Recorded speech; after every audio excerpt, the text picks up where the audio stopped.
10 years had passed since they made the pact.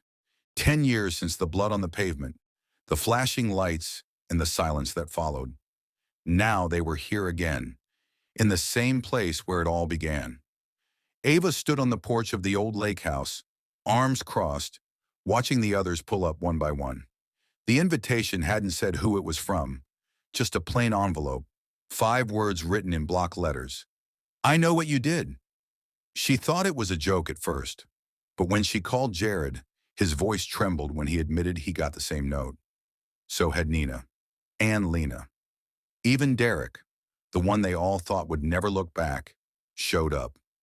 By sundown, all 5 were there, standing in the awkward space between reunion and reckoning. Night 1. The fire cracked inside the cabin as the wind howled through the trees. No one had touched the drinks. Too much tension in the air. "It's a prank," Derek muttered, pacing. "Someone's screwing with us." "Then why are we all here?" Lena asked.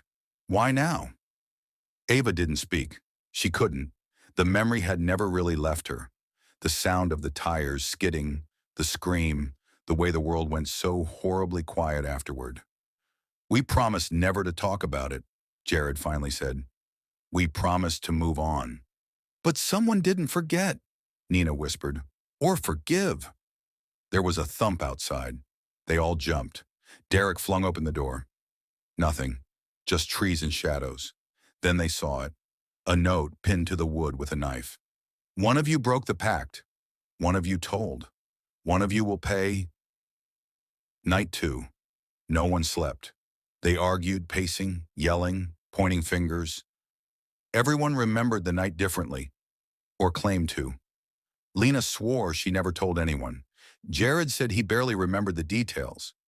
Derek insisted it wasn't even their fault. Nina cried, said she'd gone to therapy, tried to move on. Ava stayed quiet, because she had told someone. Not everything, just enough to keep from drowning in guilt. A therapist, anonymously. But that therapist was dead now. A car accident. No connection to any of them. No one would know. Right? As dawn crept in, Nina was gone. They found her by the dock, face down in the water, fingers frozen, lips blue. It looked like an accident, but her hands were tied behind her back. Ava screamed. Derek cursed. Lena fell to her knees. Jared just stood there, like the world had stopped turning. The police were called, but no signal. The phones were dead. The car batteries, too. They were trapped. Day 3.